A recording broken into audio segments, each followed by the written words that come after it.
So welcome everybody to a new set of episodes in Adventures of Raymond. Takes on a slightly different style this time.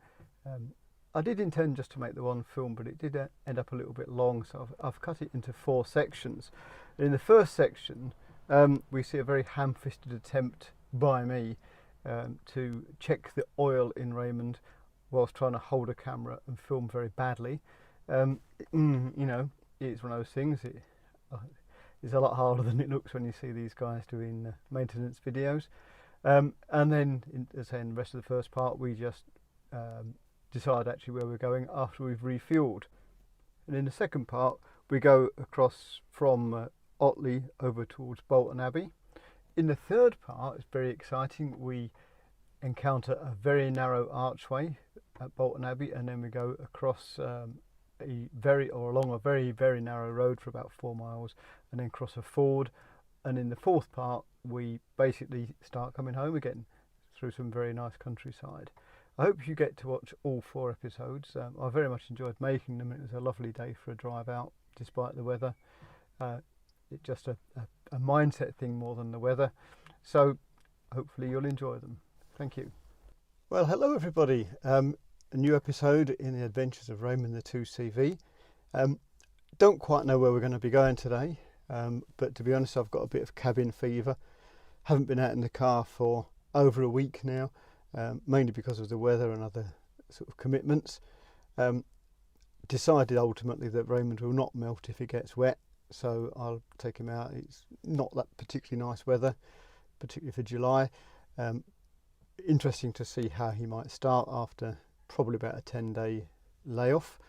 I do have the iClever Jumpstart pack with me in case we have a battery problem. But before we start off, I'm actually going to go and check the oil, which I'm going to try and catch on video for you. Right, so it's not exactly the most involved film about how to maintain a 2CV, but it's just a basic oil check. Take the dipstick out there and give it a wipe. Do it there. Probably not the world's best views here. And then re-dip for a look.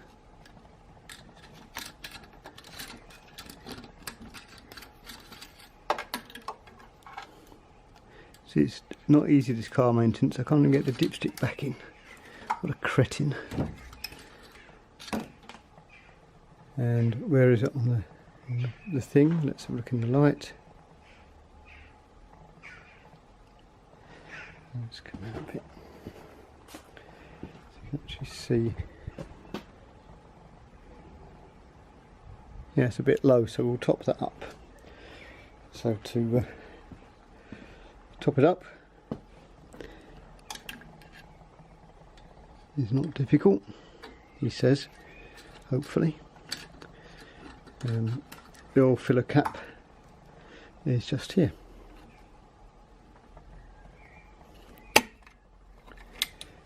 In there. So we're going to be using this Helix Shell 540 oil. It's fully synthetic, and it also happens to be what I have. Of course, I've no idea how much I need to put in, so we'll put some in. And then we'll have a look at the old dippage stick again.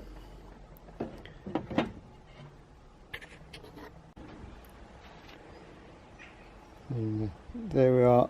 Probably doesn't come out that well on camera, but I can see that's much better, possibly slightly full now actually, and I didn't put that much in, so perhaps it wasn't so bad after all. Some important things not to forget when you do this, of course, is doing up the oil cap, because that will go everywhere if not, and removing the oil if you happen to have left it under the bonnet like I did. Okay, well, I'm not sure whether the checking the oil is actually going to make the cut to the film. If it does make it, as you will see, I made a bit of a mess of it from a filming point of view, and then potentially have slightly overfilled with oil, but all these things are all part of the poor quality of Adventures with Raymond by me. So we're now going to start the car up. As I hasn't been started for about 10 days. So let's see what happens. And we've got oil pressure light, so that's good. Full choke, and wow. Wow, wow, wow. How about that, guys and gals? So next thing to do is to get some fuel. Well, a successful filling up there. I think it's probably the first time I've managed not to end up with petrol pouring out all over the car. It took £20. One of the things they don't tell you about a 2CV when you buy it, well they do, but it's not that well known outside 2CV circles, is there's no trip meter. So you really do rely on the fuel gauge to know how much petrol you've got. I've just filled up, the gauge is showing full, which is good. 17493 on the speedo. I don't think the car's done 17,000, it's done at least 117,000, or it's a new speedo, but there's no way it's a 17,000 mile car, and nor should it be. At this age, I mean 33 years, 17,000 miles, no, that's not right. But you know, to try and work out, I mean I sort of assume 50 to the gallon, and I think it's about a 5-gallon tank, so probably every couple of 100 miles I would look to fill up. So all those people with who criticise EVs for having short ranges, well really, you know, a lot of cars have as well. I still haven't really decided where we're going. We're going to head down, I think, towards Otley and then out across Blubberhouses. Where we go from there, I don't know. Come on, join me on a magical mystery tour. Well, there you go. Now we know where we're going to be going. Hopefully you'll join us in part 2 for more adventures in Raymond.